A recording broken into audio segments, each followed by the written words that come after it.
नमस्कार, आप देख रहे हैं कनेक्टिंग हरियाणा और मैं हूं आपका दोस्त संजय ढांडा। राजनीति की बातों में चर्चा करने के लिए एक बार फिर से मेरे साथ मौजूद है प्रद्युमन जोशीला जी। नमस्कार प्रद्युमन जी। नमस्कार जी, सभी दर्शकों को नमस्कार, राम राम। और आप सब का भी दिल की गहराइयों से धन्यवाद। वीडियो को शेयर जरूर करते रहें साथियों, आपसे यही कहना है हर बार और ये कहते भी रहेंगे। प्रद्युमन जी, आप और मैं जी सरकारी नौकरी जय लागन लाग जवा जी लागने का मन हो जी या अब अपना नंबर पड़ जाए जी तो सबसे बड़ी खास बात क्या रहेगी, की मान के चला सरकारी नौकरी क्यों पकड़े? देखो, सरकारी नौकरी पकड़ने का सबसे मेन उद्देश्य सिर्फ एक ही होता है जी कि महीने की 1 तारीख को तनख्वाह घर पे आ जाए। हाँ। और उससे जो है अपने परिवार का बालक बच्चों का गुजारा हो जाए। ठीक। और ज्यादातर मामलों में जो बड़ी जो ए और बी कैटेगरी की हैं वो तो चलो बड़े लोग भी लग जाते हैं, बड़ी तैयारी करनी। लेकिन विशेषकर जो डी ग्रुप की हैं हाँ। वो तो बिल्कुल जो आम और साधारण घरों के और विशेषकर जो जरूरतमंद जो लोग होते हैं जी वो ज्यादा सतर पर करते हैं। और वो हाँ, केवल ठीक बात इसलिए है। करते हैं कि उनको नौकरी मिल गई, नौकरी मिल के 1 तारीख को तनख्वाह घर पे आ जाए, जिससे घर का गुजारा हो जाए। हाँ। और उससे जो है आगे उनके बच्चे पढ़ लिख लें, एक पालन पोषण ठीक ठाक हो जाए। जी बिल्कुल जी। आपने पीछा की बात तो कर दी जी।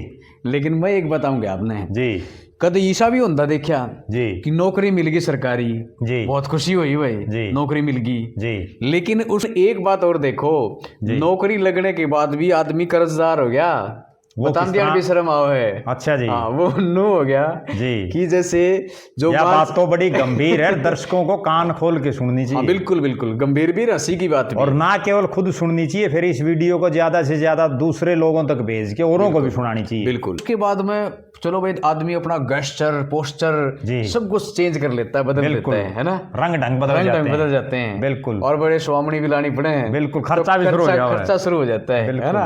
और लोग उधार मांगने भी आने शुरू हो जाओ, भाई हाँ, नौकरी भाई तो लगी है, नौकरी 5,000 लग गया दिए, 2,000 दिए। क्योंकि गांव में ऐसा है, जो किसान जी। हैं या मजदूर हैं, जी। वो जब किसानी में तो 6 महीने में आती पैदा, जी। और मजदूर भी मान लो बेचारे को मजदूरी नहीं मिली, जी बिल्कुल। तो वो क्यों नौकरी वाले ने ढूंढेगा भाई इसका घर आ पाऊंगे और इस पे ले ले। लेकिन एक बड़ी जी। गंभीर मैं बात कर रहा हूँ आज, जी। बहुत सीरियस मुद्दा है जी और जिस पर हंसी भी आ रही है जी और जिस पर लोगों को चिंता भी होगी। जी ग्रुप डी की नौकरियां थी, सरकार कह रही है कि हमने ग्रुप डी की इतनी नौकरी दे दी, ग्रुप सी की इतनी नौकरियां दे दी। जी पहली बात तो मैं आपने बता दूं, ये नौकरियां दी कितने साल में हैं, जी इसका भुगत भोगी तो मैं भी बैठा हूँ। बिल्कुल मैंने तो हार की मेरी तैयारी ही छोड़ दी थी, मैं रहने दो भाई। बिल्कुल नहीं, तैयारी छोड़ दो, उम्र हो ले रही इतने। हाँ। दूसरा जी फिर एक ये है कि भाई चलो नौकरी दे दी, जी मान लेते हैं एक एक घर में 2-2 नौकरियां ही मिली हैं, कई ऐसे घर भी आए बिल्कुल और गरीब घरों के बच्चे भी लगे हैं, इसमें भी कोई दो राय नहीं है। बिल्कुल। लेकिन पहली लिस्ट लगी थी मार्च में जी और दूसरी लिस्ट लगी थी अगस्त में जी और तीसरी एक लिस्ट जारी हुई थी सरकार नई बनने के बाद में। जी ठीक है, अब मैं आपने बता दूं, और तीनों लिस्ट जब जारी हुई तो सरकार ने बड़ा ढिंढोरा पीटा था बहुत ज्यादा कि भाई बहुत हमने ढिंढोरा पता नहीं पीटा क्या था। कर दिया, लेकिन बिल्कुल। उन्होंने ये नहीं बताया कि इतने साल में हमने इतनी नौकरियां दी। दी और हरियाणा में इतने लोगों ने फार्म भरे थे। हाँ। और इतने लोगों ने फार्म भर के हमने नौकरी सिर्फ इतनी दी, जी बिल्कुल, ताकि वो पता चलता कि कितने % लोगों को नौकरी बिल्कुल, मिली बिल्कुल। और कितने % लोग ऐसे हैं जो बिना नौकरी के रह गए। और वो लागने के थे जी। कोई लेक्चरर लगना था, जी। कोई PhD करे हुए PhD नवे करे पर हुए रखे लोग थे बारे में, थे। बताओ कि ह्यूमन जी। रिसोर्स का मिसयूज जी। हम यहाँ पे कह सकते हैं बच्चा। जी दूसरी बात, चलो नौकरी लगी, खुशी हुई भाई खूब, जी। है ना, खर्चा बढ़ा। जी जो मार्च में लिस्ट लगी थी ना, जी उनको तो तनख्वाह लगभग जून तक की मिल भी गई। जी लेकिन इसके बाद में उनने भी तनख्वाह नहीं मिली अब तक। अच्छा जी दूसरा, जो अगस्त में लिस्ट लगी थी उनने एक पैसा नहीं मिला अब तक, जी लगभग बड़ी गंभीर बात है। हाँ। और जो नए लगे थे उनने फिर मिलना ही किया था।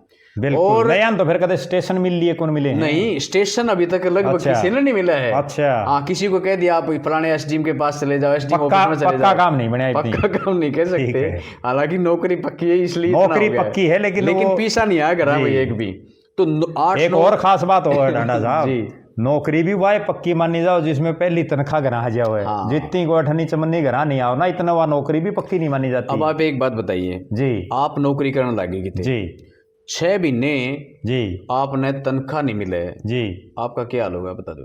हाल तो बड़ा माड़ा होगा। और माड़ा माड़ा नहीं, आप एक बात बताओ, 6 महीने मान लो मैं कि मैं लागे नहीं रहा हूँ, कम से कम खर्चा तो कोई नहीं हो मेरा, घर तो बैठा हूँ, बिल्कुल। रोज जाना, जी। डेंटिंग पेंटिंग नहा धोके बढ़िया, ठीक है, किराया लगेगा, मोटरसाइकिल पर गया उसका तेल बढ़ेगा, बढ़ेगा। हर आदमी की कहानी बिल्कुल, है, बिल्कुल। ठीक है। ओड़ा जाके को चाय पानी भी पीनी पड़ेगी, सारा दिन भी मेरा व्यर्थ है अगर मेरे को पैसा नहीं मिला तो टाइम पे। देखो समय पे पैसा नहीं मिला और फिर समय पे जो चीज नहीं मिलती उसके बाद से उसका ब्याज रुपये दिए जाओ कौन पूछे। ठीक बात है। जिस दिन अपन जरूरत है ना उस दिन मिलती नहीं। और बड़ी उससे भी बड़ी गंभीर बात ये है, मान लो मैंने नहीं मिले और मैं नौकरी भी लाग रहा हूँ और लोग तो मेरे पे मांगने चाहिए, भाई तू नौकरी लाग रहा दे यार उधारे, और मैं जब लोगों पे मांग के जाऊंगा तो फिर के मेरा स्टेटस उल्टा सवाल पूछते हैं ना कि भाई क्या बात है, सरकारी नौकरी लग रहे हो। बिल्कुल ये भी ये दिक्कत है। बिल्कुल। अब बताओ भी तो क्या बताओ है, हम बात कर रहे हैं भाई टाइम पे, यानी कि इतने दिन जो ना ग्रुप डी और सी की, जो सी की तो नहीं बात करें, ग्रुप डी की बात करेंगे आज। इतने दिन होने के बाद भी लोगों को, जो कर्मचारी हैं, उनको तनख्वाह नहीं मिल रही, तो ये बहुत गंभीर मुद्दा है। बहुत गंभीर मुद्दा है। और उससे भी गंभीर मुद्दा ये है जी कि मान लीजिए कोई एक कैटेगरी में लग रहे हैं, उसकी तो जो 1 महीना लेट कर दे तो भी कोई फर्क नहीं पड़ता। ठीक बात। क्योंकि उसमें तो ठीक ठाक से साधन संपन्न लोग ज्यादा हैं, ज्यादा। जी बिल्कुल। सारे तो नहीं है लेकिन ज्यादा हैं। बिल्कुल। लेकिन जो बेचारे डी ग्रुप में लग रहे हैं वो तो बिल्कुल आम हमारे जैसे घरों के बालक हैं। ठीक बात है। ठीक है। और उनको अगर टाइम पर नहीं मिल रही तनख्वाह तो फिर उस नौकरी का भी क्या फायदा है। सही बात है। और फिर सबसे बड़ी बात, इतने ढिंढोरे पीटने की क्या जरूरत है। बिल्कुल। जितनी उनकी तनख्वाह बढ़ती होंगी इतनी एडवर्टाइजमेंट पर लगा दिए होंगे। अब आप नुमाइंदों की बात सुन लो जी। जो जनता के बीच से नुमाइंदे चुन करके गए हैं ना जी, उनको जब इस प्रकार की बातें करी जाती हैं, पूछा जाता है, तो वो ये कहते हैं हमारी नॉलेज में है और मैं इस बात को जो ना मैं बात करूंगा। ये बात कर करके वो अपना पल्ला झाड़ रहे हैं। जी। दूसरा, कर्मचारी जो है ना वो बेचारे इसमें आगे नहीं आ रहे जी, क्योंकि देखो सरकारी कर्मचारी नौकरी का मामला है, उनने मुश्किल तो नौकरी मिली है। अगर वो कि मैं उल्ला करें या कुछ कहीं कोई मांग उठावे तो उनके ऊपर कोई वो तो केवल किसी ने आपको बता दी, किसी ने मेरे को बता दी, किसी ने तीसरे को बता दी, बस यहाँ तक सीमित हैं। जी, उसके अलावा और कुछ नहीं है। जी बिल्कुल सही बात आप कह रहे हो। और वो संघर्ष एक वो समय था, हरियाणा प्रदेश में भी ये चीजें थी। हरियाणा में जब अध्यापकों का एक बहुत बड़ा आंदोलन चला था, रोडवेज कर्मचारियों का बहुत बड़ा आंदोलन चला था, वो दौर था जब संघर्षशील लोग थे। लेकिन अब जो है, अब चूंकि एक तो कर्मचारी कम हो गए जो संघर्ष करने वाले हैं, ऐसे तो ठीक है गिनती में हैं, लेकिन संघर्ष करने वालों की बात है जो संघर्ष करने का वादा रखते हो। और दूसरी बात, अब सरकार ने इस तरह के कानून पेचीदा बना दिए कि उनकी नौकरियां तक चली जाती हैं। हमने बार बार देखा जो स्ट्राइक कर देते हैं और कर देते हैं, सरकार उन पर तरह तरह की जो है इस तरह की बातें करती रहती हैं। एक तो बल्कि मैं अपना हंसी आओगी बल्कि मन नहीं आई जी। एक तो जानकार है तो उनको कहने लगे उनका लड़का ग्रुप डी में लग गया जी, तो मैं कहा रिश्ता रास्ता ढूंढ दें, पुरानी जगह मेरी निगाह में था, कह रहे थे उनका जो ना ठीक बन रहा था, तो वो बोले भाई रिश्ता तो ठीक है ले लें और ब्याह भी करना चाहो हाँ थोड़ी, लेकिन बोले समस्या यह है कि इतने दिन हो गए बोले चमन तो करा को नहीं करेंगे क्या आगे की तसल्ली है। सही, तो सही। ये और बोला ये और पीछे टाकी जाने पड़ेंगे सारे, बहुत मुश्किल है। तो कह सकते हैं चिंता का विषय, गंभीर और चिंतनीय विषय है। हंसी भी आ रही है। और इसमें एक चीज है, ठीक है कर्मचारी नहीं बोल रहे, लेकिन विपक्ष को तो कम से कम बोलना चाहिए जी, और ना केवल विपक्ष को बल्कि सत्ता पक्ष के लोगों को भी बोलना चाहिए। आखिर दिक्कत क्या है, परेशानी कहाँ है।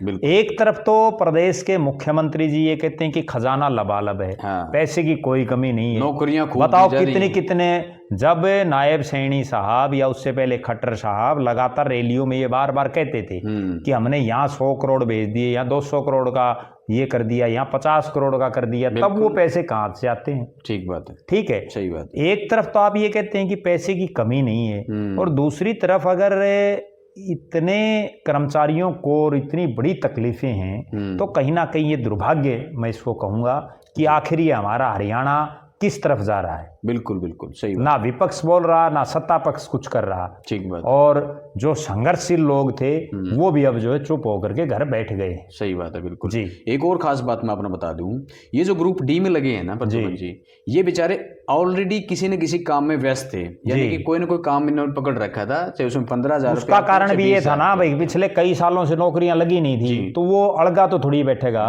ग्राहक को। इनको तो कोई प्राइवेट स्कूल में पढ़ाता था, कोई कहीं कुछ करता था, कोई ना कोई तो काम धंधा था ये सबका।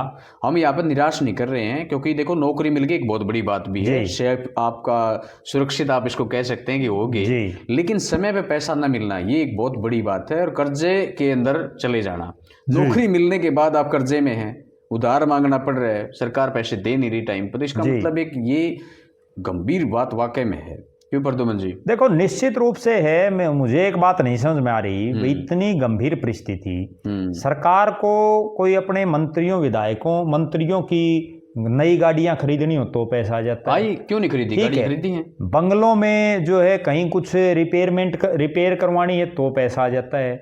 सारा दिन जो इनकी गाड़ी घोड़े जो दौड़ते हैं उनके लिए सारा तेल पानी पैसा सब चीजें मिल जाती हैं। ठीक बात है। और मैंने तो अपने जीवन काल में ये भी कभी नहीं सुना कि किसी विधायक या किसी सांसद को जो सैलरी मिलती है वो भाई 6 महीने तक नहीं मिली हो। बिल्कुल, ये मैंने तो नहीं सुना। अगर दर्शकों ने किसी ने सुना हो तो बताना। हाँ ठीक बात है कि भाई किसी विधायक को किसी सांसद को जो सैलरी मिलती है और जब उनका कार्यकाल पूरा हो जाता है तो जब वो पूरे हो जाते तो उनको पेंशन मिलती है, या तो क्या किन्हीं की रुकी है? ना सही बात है। और इसको हमारे इस वीडियो को बहुत से पूर्व विधायक, बहुत से पूर्व मंत्री, वर्तमान विधायक, वर्तमान मंत्री वो भी देखते हैं। तो वो भी कमेंट करके बता सकते हैं कि आपकी भी कभी रुकी है क्या। सही बात है, कम से कम पता तो चले। ठीक बात है। नहीं तो ये जनता के बीच में ये भी कह सकते थे कि हमें नहीं मिली भाई अभी तक तनख्वाह। बिल्कुल ठीक बात है, बिल्कुल। तो ये एक विषय कहीं ना कहीं बेचारे हंसी के पात्र और बन गए वो। तो देखो निश्चित रूप से बड़ा गंभीर और चिंतनीय विषय है और इस पर जो है कोई बहुत ज़्यादा मंथन करने की बजाय प्रदेश की सरकार को तुरंत प्रभाव से जितना जल्दी हो उसके वो करना चाहिए। नहीं आगे चल करके ये भी एक मुद्दा कहीं ना कहीं लगातार जिस तरह से मनोहर लाल जी की सरकार में 5 साल लोग लगातार धरनों पर बैठे रहे, उसमें कर्मचारी भी बहुत बड़े रखे थे। कभी जो है पटवारी बैठ गए, कभी कलरक बैठ गए, कभी आशा वर्कर बैठ गई, कभी आंगनवाड़ी वाले बैठ गए, कभी कोई बैठ गया। सारा दिन तो धरने प्रदर्शन रहे हैं। ठीक बात है। और ये तो अब ये शुक्र है कि नायब सैनी जी की जो सरकार अभी बनी है, अब तक कोई इतने बड़े एजिटेशन नहीं हुए हैं प्रदेश में। लेकिन अगर यूं ही रहा है ये सिस्टम तो आगे जो है बड़ी विकट हालात हो सकती हैं। जी अभी सीएम साहब फीलिंग ले रहे हैं ना थोड़ी। अभी तो फीलिंग वाली बात जो थी ना वो कह रहे थे अच्छी फीलिंग आ रही है। हाँ, तो अब वो फीलिंग ले रहे हैं। इस विधानसभा सत्र में आपने देख भी लिया। बिल्कुल बोल रहे थे। उनके टोन धीरे धीरे बदलती जा रही है। बिल्कुल। और नायब सिंह सैनी जी से भी हमारा ये अनुरोध है कि आप नायब सिंह सैनी जी की तरह काम करें। आप खट्टर साहब की तरह, खट्टर साहब जिस तरह से टोन बदल गई थी उनकी भी बाद में, और जिसका पछतावा ये हुआ कि उनकी गद्दी चली गई और कहीं आपके साथ भी ये ना बन जाए अगर इसी तरह से रहे तो। बिल्कुल। क्योंकि ये भारतीय जनता पार्टी है, यहाँ किसी का कभी ये नहीं पता चलता कौन कब कहाँ क्या बन जाए। सही बात है, बिल्कुल जी।